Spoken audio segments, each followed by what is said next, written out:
Крила перемоги на площі 10 квітня огородять від пішоходів. Все тому, що з верхівки монументу опадає мармурова плитка. Від сьогодні стелу закривають на ремонт.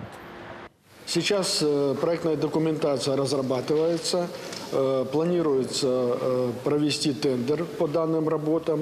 А сами работы будут выполняться в следующем году, в начале года. И до 10 апреля мы его должны открыть. Там полностью будет сниматься старая плитка, потому что она уже еле-еле держится. Поэтому и принято решение, и весь фасад будет по новой укрепляться уже новой плиткой.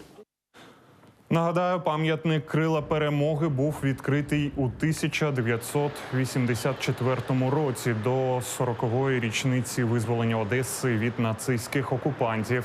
Покриття стели виконано з сірого мармуру.